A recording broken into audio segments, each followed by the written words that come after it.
Welcome to the highest view deck here in Hong Kong. Tap nyo lang. Nandito tayo bumaba sa may Admiralty.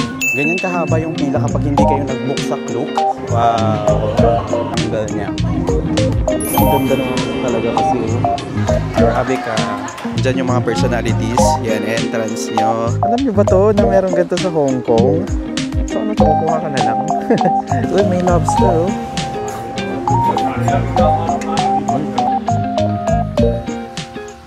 Good morning, Kawander from Hong Kong! So, andito pa rin tayo sa hotel natin. Today is April 1, 2025 and ang weather ngayon is 14 degrees Celsius. So, medyo malamig pa rin pero much better compared nung isang araw na nasa 12 degrees Celsius.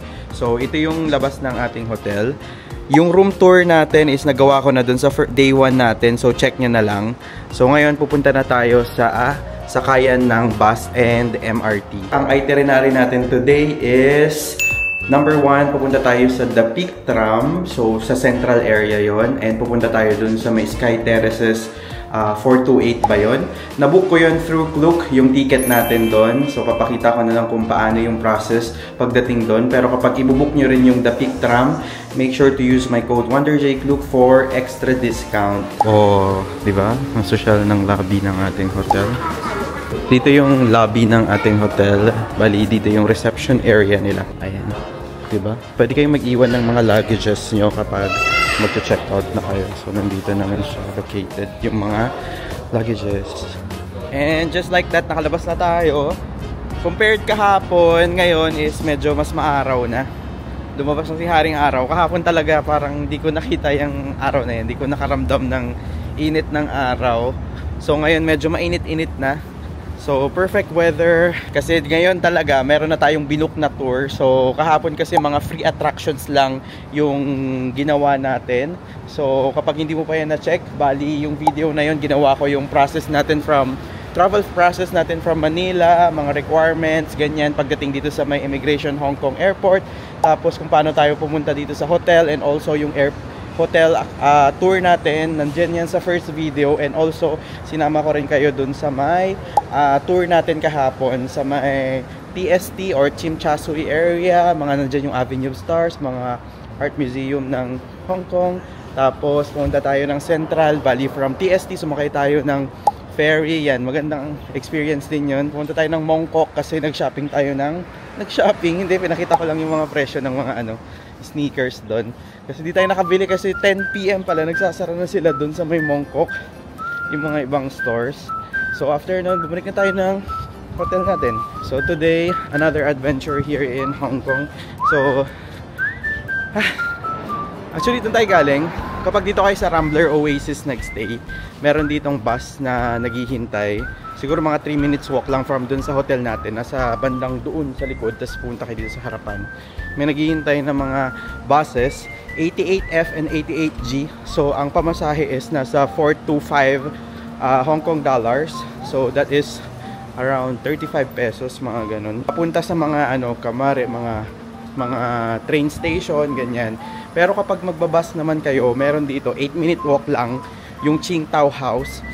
Yun yung pwede nyong sakyan kapag magbabas lang kayo. Parang kagabi, from Mongkok, sumakay lang ako ng bus. Siguro mga 20 minutes na ride. Yun, tas diretso na dyan. Ang bilis lang. So sobrang strategic din itong, yun nga, nasabi ko nga sa ibang video ko, na sobrang strategic ng location nito kasi nasa bandang gitna siya. Number 2, hindi siya sobrang crowded, hindi maingay ganun, sobrang komportabling magstay. Tapos malaki pa yung room, 'di ba? So okay din na binook natin tong Rambler Oasis. So ito yung sinasabi ko sa inyong bus. Ayun 88G, 88F. Ayan mga yan. Dito kayo maghihintay ng buses. So dito tayo sasakay, cash or octopus only. So this is our card. Ayan, tatap nyo lang din. 4.5.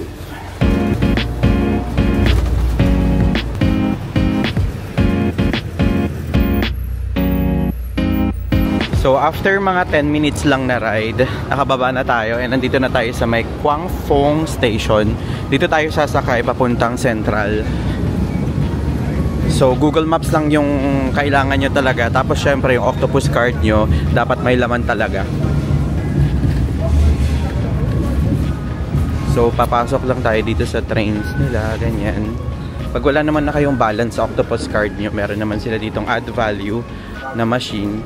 And, kung nagugutom kayo, may mga kainan din naman sila dito. Ayan, so, kailangan ng octopus card. Tap nyo lang. So, remaining balance is 53.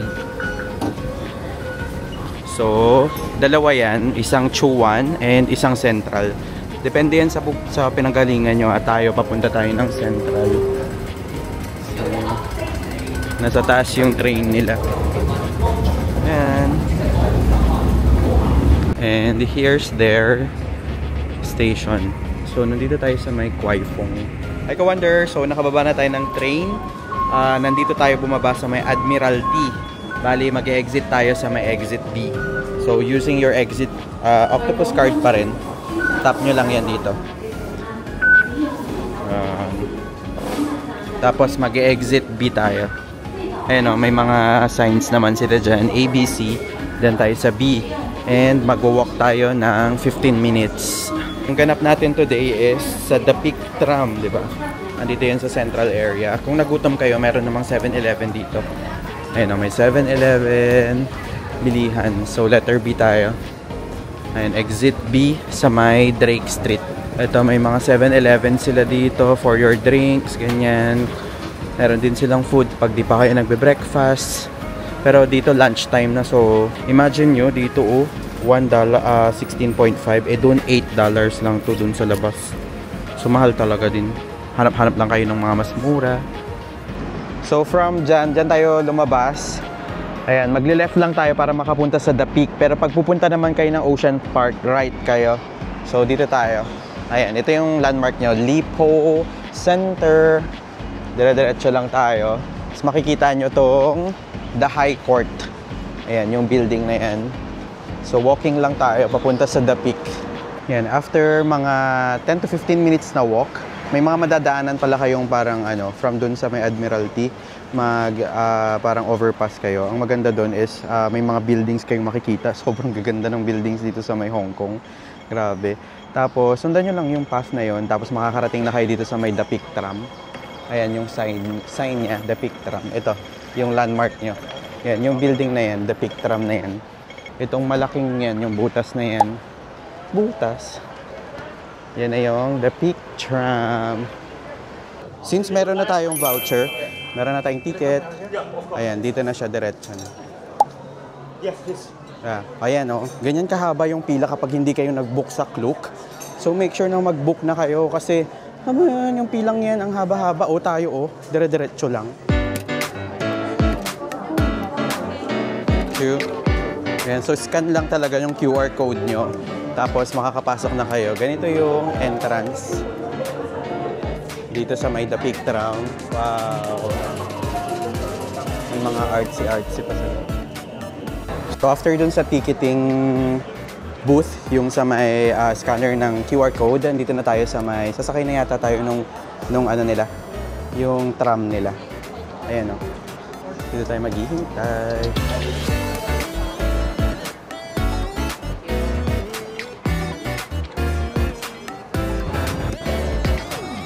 Yan yung sasakyan natin. Mahaba naman pala siya. So marami naman siyang maikakarga.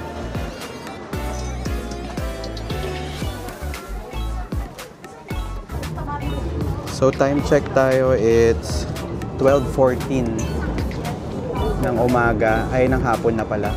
And check natin kung anong oras ay makakarating. And ang tip nila, sit on the right para daw makita nyo yung view. Ayan o. Kasi kapag sa left daw kayo, panay ano daw yan, panay bato. Grabe, parang 45 degrees na yung ano niya, inclination angle niya. Kung paano ako, nakaganon na ako. Diba? Kumakain ako ng chocolate para may energy tayo mamaya maglakad-lakad. Okay. So tama nga tayo. Sit on the right.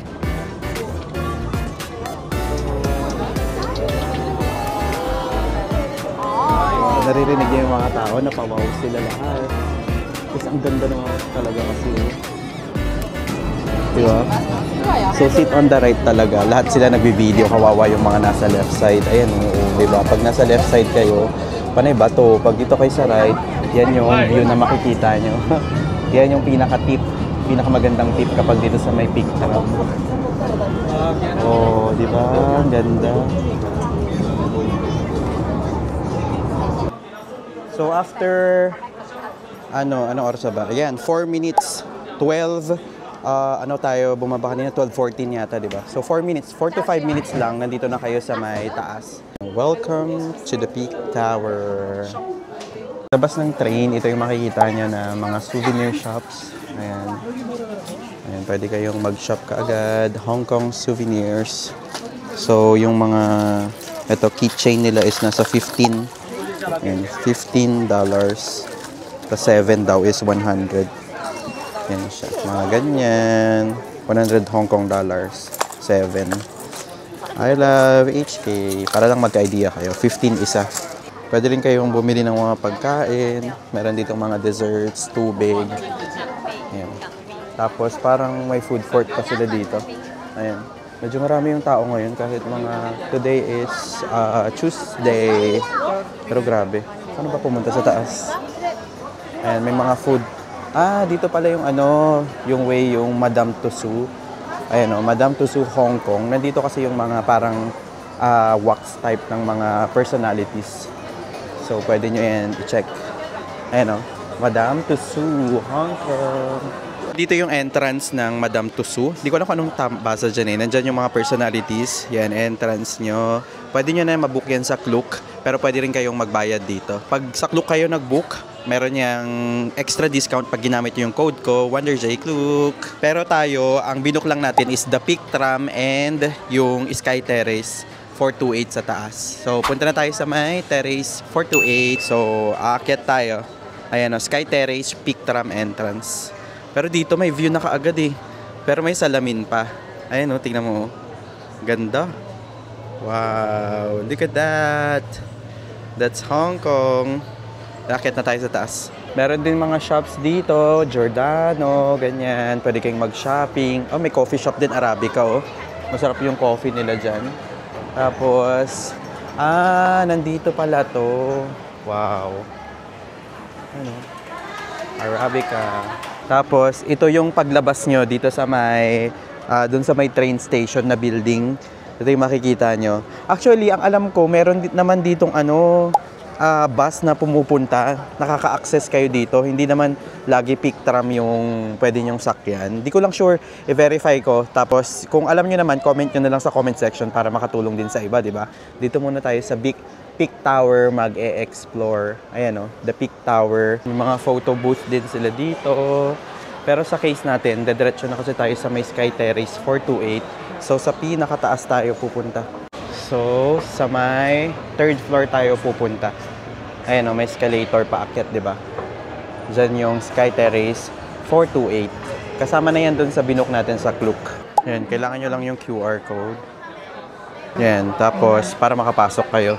Sobrang convenient talaga pag sa Klook, grabe. Wala ka nang pipila-pila. So, I think ito na yung pinaka-last escalator. Tapos, andyan na yung level ng 428 Sky Terrace. Welcome to the highest view deck here in Hong Kong. Yan yung view dito sa may The Peak Tower. Wow, ganda, di ba? Grabe. Buti na lang may clearing. Ayan, medyo marami na rin yung tao ngayon. Ayan o. Kita nyo, meron pang upuan doon kung napagod na kayo. Or dito. Ayan, picture muna tayo guys ha. Ito naman yung view sa kabilang side. Ayan, parang mayroong temple doon. O parang may trail. Ayan, doon tayo galing kanina kasi yan yung, ayan o, yung mismong anuhan ng Peak Tram. Tapos, ito naman yung view sa kabila. Tingnan natin.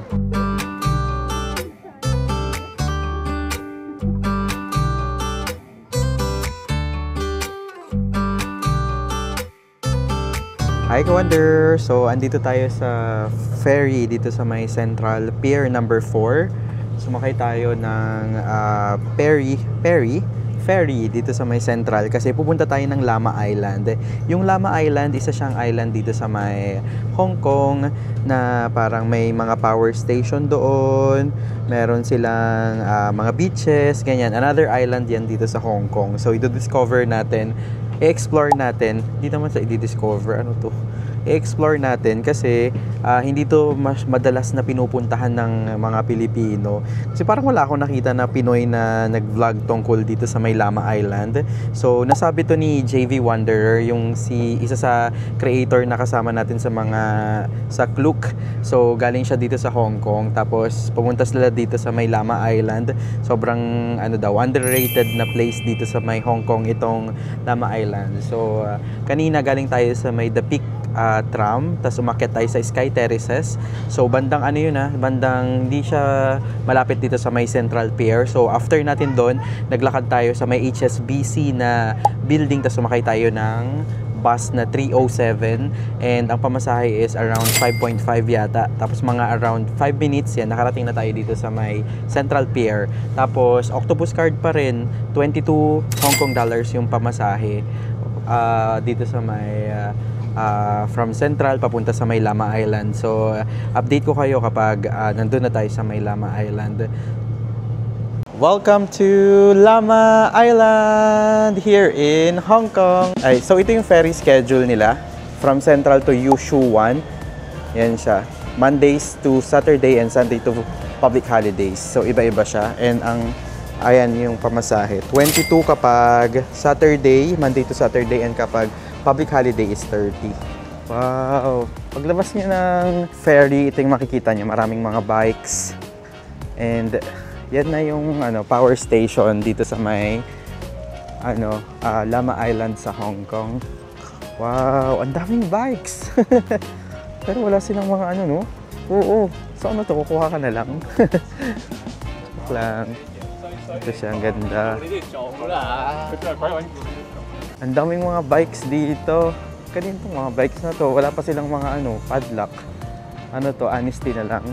Tingnan natin yung tubig nila. Wow.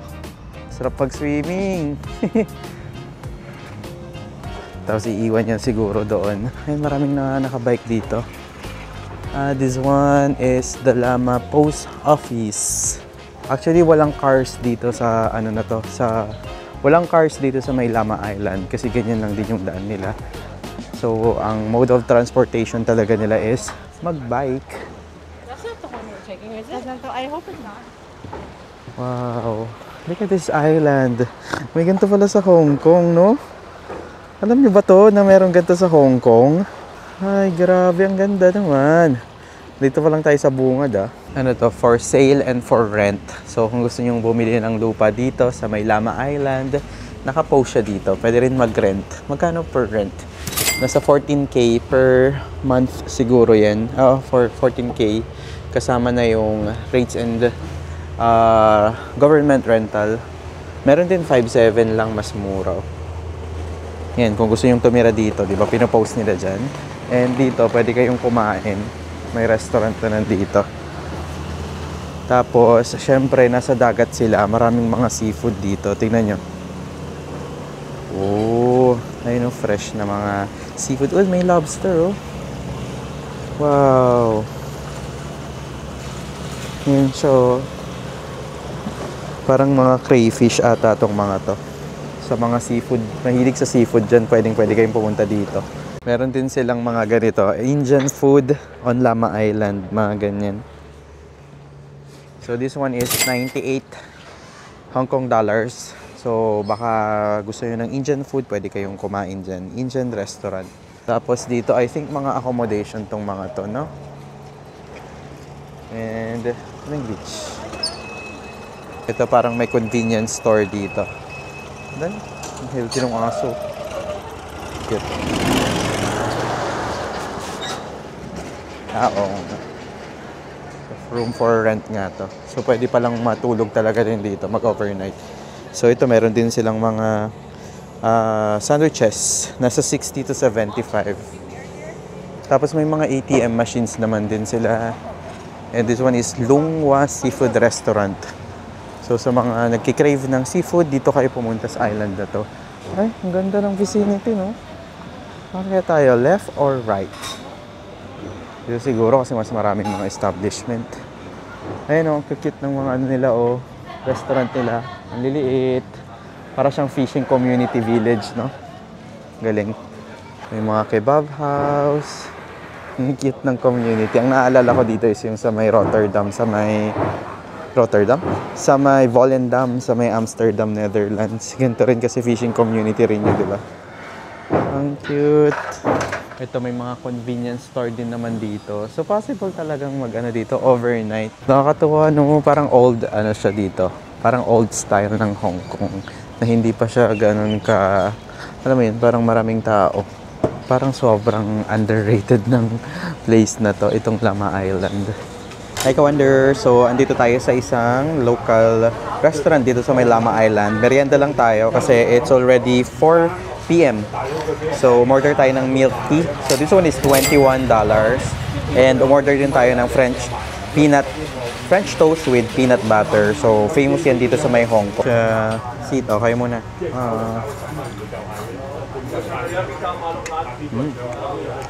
Well, very nice, masarap. Yan, French toast. Parang pwede itong gawin sa ano eh. Kayang-kaya kong gawin to. Diba yung French toast, ano siya? Inaano mo siya. Nagbabutter, ay may butter, ganun. Tapos may egg.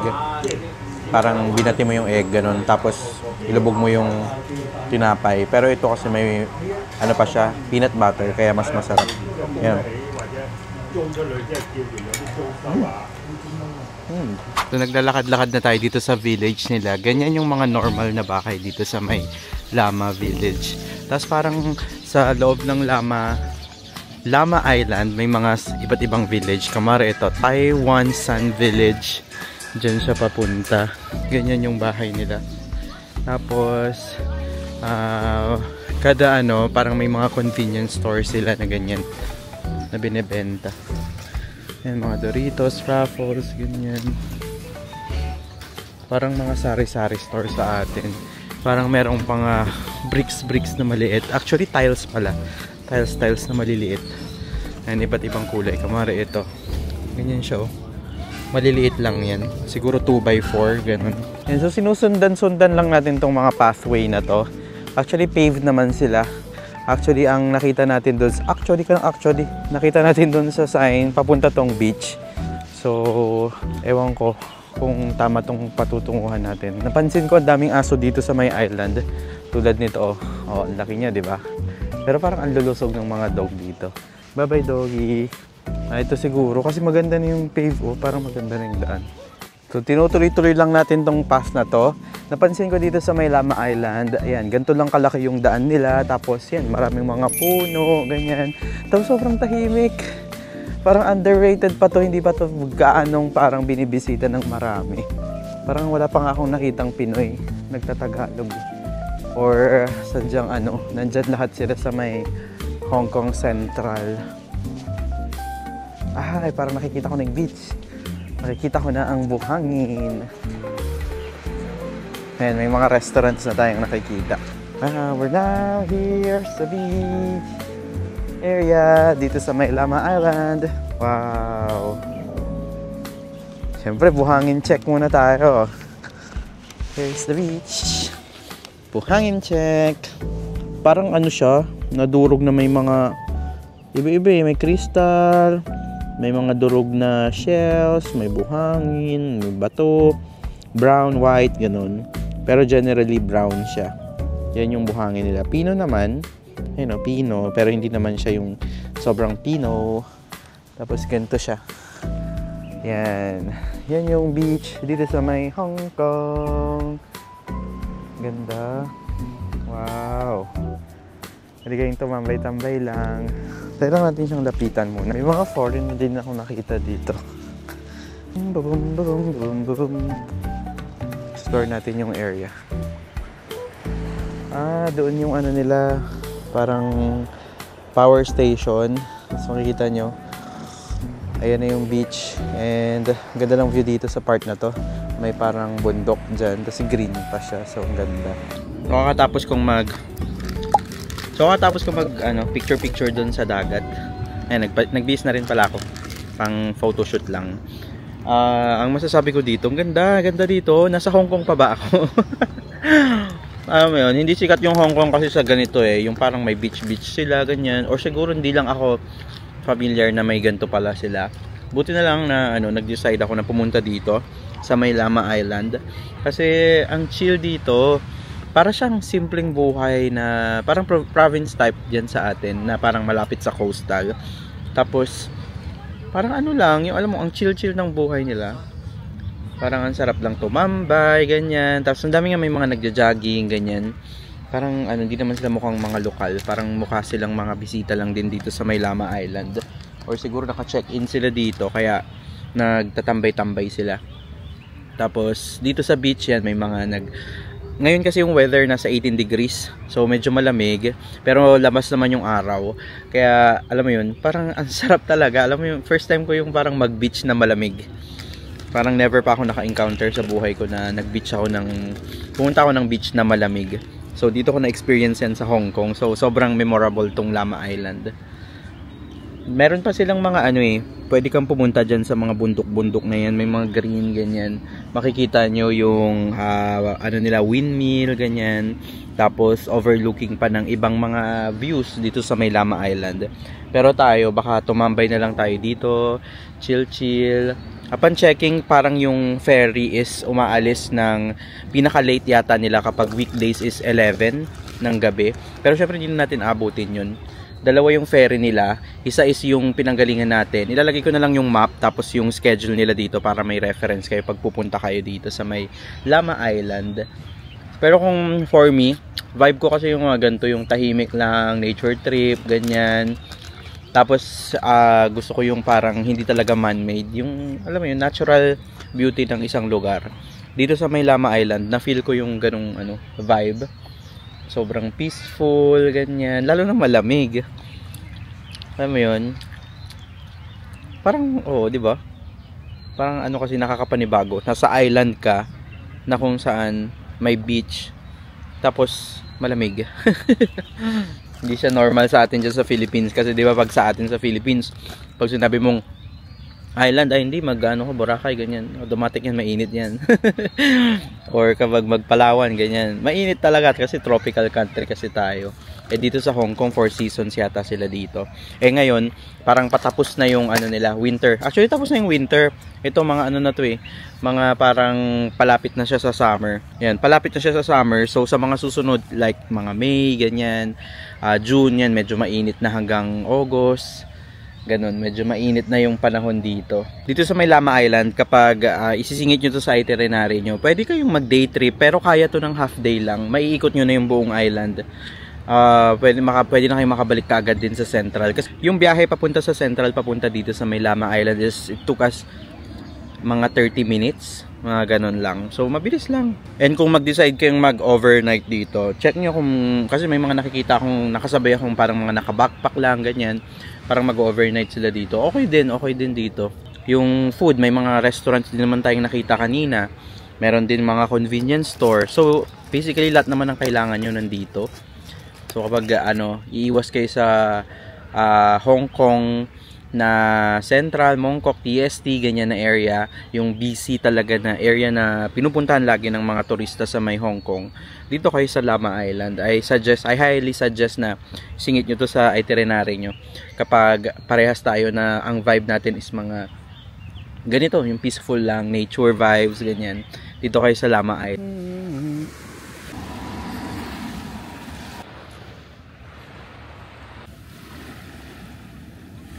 Hi ka-wonder! So, from dun sa beach kanina na pinanggalingan natin, nag-hike tayo papunta dito sa may Suk Kwan? Kasi yung kabilang station, ferry station. So, dun tayo sa kabilang station kasi nanggaling kanina. Siguro mga 1 hour yun na hike. So, ito yung schedule naman dito kapag dito sa may Suk Kwan kayo nag-book or sasakay papuntang Central. So, ang hinahabol natin is yung 7:35 nila na schedule. So, medyo pataas to Hindi siya recommended sa mga yung hindi na kaya talagang mag-hike or kapag may toddlers kayo, ganyan, mahirapan kayo. Though may railings naman, tapos mabibighani talaga kayo sa view. Pero wag yun ang gagawin yung ginawa ko na nagabihan na tayo. Kasi medyo madilim at wala doong walang ilaw. So, sinusundan ko lang kung saan yung mga araw, ganon, para makarating dito sa may Sukuyuan. So, dito sa may area na to, pwede rin kayo mag-dinner dito. Kasi maraming mga seafood restaurant, ganyan, mga open na kainan kahit weekday. So, today is Tuesday. Kaya, meron pa rin mga open. Ayan yan, yung mga seafood restaurant. Ito yung way papunta na doon. Pero pwede rin kayong pwede rin kayo doon sa kaninang inanuhan natin, binabaan natin. Pwede rin kayong sumakay doon. Pero kung gusto yung ma-experience talaga yung buong Lama Island, same tayo ng route mula doon sa Chu, yung ilalagay yung station na yon, papunta dito sa kabilang ferry station. Yun yung gawin nyo para ma-experience nyo talaga yung Lama.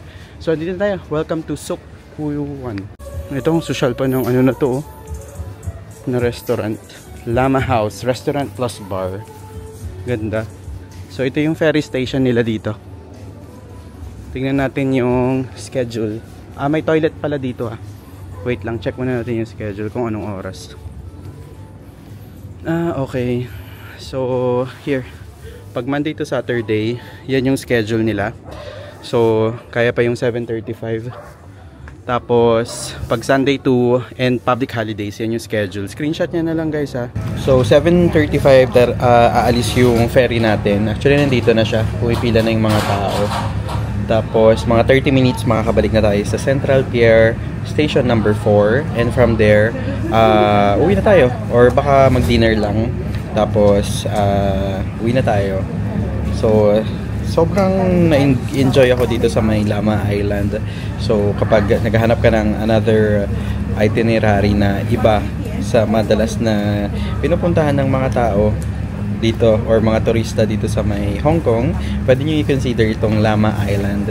Kung nag-enjoy ka sa video na ito, make sure to hit that subscribe button and also like mo na lang din para ma-recommend pa tayo ni YouTube. This is Wonder J saying bye bye mga ka-Wonder and see you sa next vlog.